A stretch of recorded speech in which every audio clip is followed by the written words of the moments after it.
Najee Davenport had a Super Bowl ring and a solid NFL career as a running back. Respectable, right? Wrong. While at the University of Miami, Davenport was arrested for breaking into a dorm room at Barry University and, brace yourself, defecating in a woman's laundry hamper. Yes, you read that correctly. She woke up to find him squatting in her closet like some kind of nightmare gnome. This incident became legendary in the worst way possible, turning him into a punchline that overshadowed every yard he ever ran. The NFL quietly moved on, but the internet never forgets. But wait, because things are about to get even darker. Sam Hurd went from undrafted nobody to Chicago Bears receiver with a $5 million contract. Living the dream, right? Not quite. Shortly after signing that deal, Hurd was arrested outside a steakhouse by federal agents. His crime, you ask? Attempting to buy and distribute massive quantities of cocaine and marijuana. We're talking 5 to 10 kilograms of cocaine and 1,000 pounds of marijuana per week. This wasn't a side hustle. This was a full-blown drug empire disguised as an NFL career. He claimed other NFL players were potential buyers, but never snitched. The feds weren't impressed, and Hurd was sentenced to 15 years in federal prison. The NFL scrubbed his name from the highlight reels faster than you can say substance abuse policy. Now let's talk about a tragedy that hit way too close to home. Josh Brent was a Dallas Cowboys defensive tackle with a bright future ahead. But on December 8, 2012, he made a decision that would haunt him forever. After a night of partying, Brent got behind the wheel drunk, twice over the legal limit, with his teammate and close friend Jerry Brown in the passenger seat.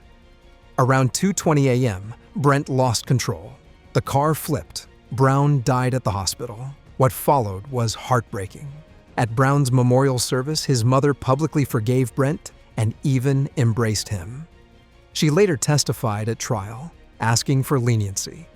Brent was sentenced to just 180 days in jail and 10 years of probation.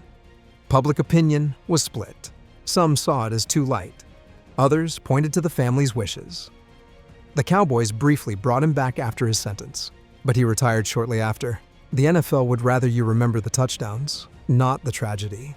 But speaking of tragedies, let's rewind to a name that should have been legendary for all the right reasons.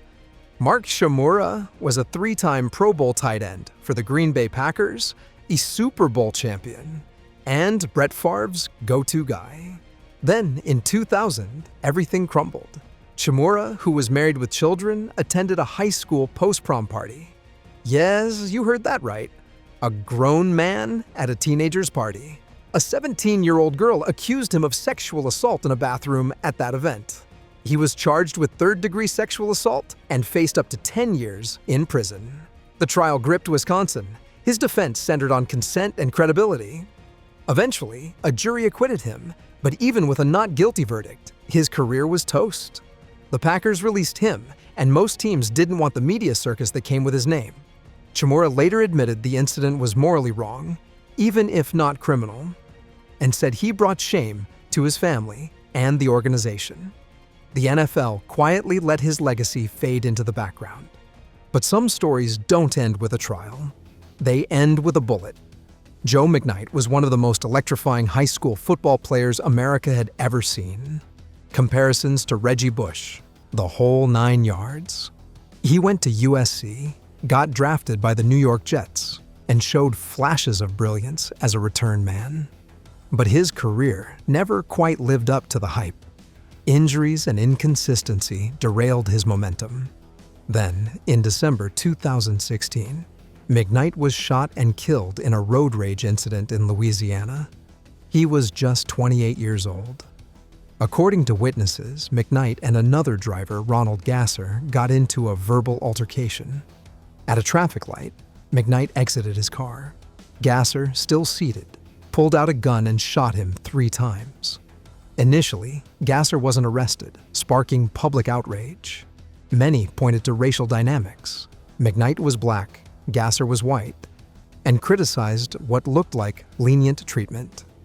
Eventually, Gasser was charged with manslaughter. At trial, he claimed self-defense, saying McKnight had made threats. The jury didn't buy it. In 2018, Gasser was found guilty and sentenced to 30 years in prison. McKnight's death became a painful reminder of how quickly life can end over something as trivial as road rage. The NFL mourned quietly and moved on. Now let's shift gears to a police-involved death that still sparks debate. Demetrius Dubose was a team captain at Notre Dame and a second-round pick by the Tampa Bay Buccaneers. After his NFL career fizzled out in the late 90s, Dubose struggled to find his footing. In July 1999, while staying in San Diego, Dubose locked himself out of a rental house. When police arrived to investigate a reported break-in, things turned tragic. Officers claimed Dubose was acting irrationally and refused to comply. Eyewitnesses said he was confused, but not aggressive. He was shirtless, unarmed, and high on a combination of alcohol and recreational drugs. In the chaos, San Diego police officers shot him 13 times. 5 of those bullets hit him in the back. The public reaction was explosive. Dubose's family, teammates, and civil rights activists demanded justice. How could an unarmed man be shot so many times when there were other options? No charges were filed against the officers. The district attorney's office ruled the shooting justified, citing Dubose's resistance and perceived threat. To this day, many view it as one of the darkest intersections between race, mental health, and excessive force in professional sports history. The NFL distanced itself quickly, and Dubose's name faded from the conversation. But some scandals aren't about what happened on the streets. They're about what happened behind closed doors. Cierre Wood was a standout running back at Notre Dame with speed, vision, and a nose for the end zone. Though he went undrafted in 2013, he bounced around NFL teams like the Texans, Patriots, Bills, and Raiders, always just a step away from securing a permanent spot. Then, in April 2019, Wood was arrested in Las Vegas on charges of first-degree murder. Authorities alleged that Wood and his girlfriend were responsible for the death of her 5-year-old daughter. The girl was found unresponsive in their apartment. According to investigators, Wood had subjected the child to intense workouts as punishment, wall sits, sit-ups, claiming it was discipline. He told police she needed to be toughened up. The autopsy revealed severe injuries, bruises on her stomach, back, legs, and arms. She had been repeatedly beaten. The cause of death was determined to be blunt force trauma to the abdomen. Wood denied the abuse, but the evidence painted a horrifying picture. The former running back, once known for cutting through defensive lines, was now facing the prospect of spending the rest of his life behind bars. The NFL erased him from memory as quickly as possible. And speaking of erasures, let's talk about a Hall of Fame caliber player who became one of the most terrifying criminals in sports history. Darren Sharper was a 5-time Pro Bowl safety, a Super Bowl champion with the New Orleans Saints, and an NFL Network analyst after retirement. He was charismatic, media-friendly, and respected across the league, which is exactly what made his downfall so horrifying. Between 2013 and 2014, disturbing allegations began to surface. Women across multiple states, California, Nevada, Arizona, and Louisiana, accused Sharper of drugging and assaulting them. Investigators found a disturbing pattern. Sharper would allegedly meet women at clubs or parties, offer them drinks laced with sedatives like Zolpidem or morphine, and wait for them to lose consciousness. These weren't isolated incidents. They were systematic. Eventually, Sharper was charged in federal and state courts, with authorities uncovering cases spanning 9 women in 4 states. Prosecutors described him as a serial predator who used his fame to gain trust and then exploit it in the most disturbing way. Sharper pled guilty to multiple charges, including rape and conspiracy to distribute controlled substances. In 2016, he was sentenced to 18 years in prison. The NFL distanced itself immediately. His name was scrubbed from highlight reels, his face disappeared from broadcasts, and his Hall of Fame eligibility was essentially erased from public conversation. This is one scandal the league desperately wants buried, with a moment that might be the most infamous pre-game disaster in NFL history. Stanley Wilson Sr. was a talented running back for the Cincinnati Bengals. But he was also battling a severe cocaine addiction. On January 21st, 1989, the night before Super Bowl 23, Wilson disappeared from the team meeting. Coaches found him hours later, naked, shivering and completely out of it in a hotel bathroom. He had gone on a cocaine binge the night before the Super Bowl. It wasn't his first offense, it was his third. Under the NFL's three-strike drug policy, it was his last. The Bengals were blindsided.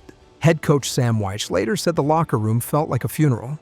Wilson had been part of their game plan. His sudden absence and the disturbing circumstances surrounding it shook the team before kickoff. They lost the game in heartbreaking fashion, 20-16, and many within the organization believe the emotional toll of Wilson's relapse played a role in that loss. After being banned for life by the NFL, Wilson's downward spiral continued. He was arrested multiple times throughout the 90s and early 2000s, mostly for burglary and drug-related offenses. He eventually ended up serving time in prison, including a 22-year sentence handed down in 2008. Wilson's story is a tragic reminder of how addiction can rob someone of greatness and leave devastation in its wake. If you enjoyed this, make sure to click on this video on the screen to watch my other videos.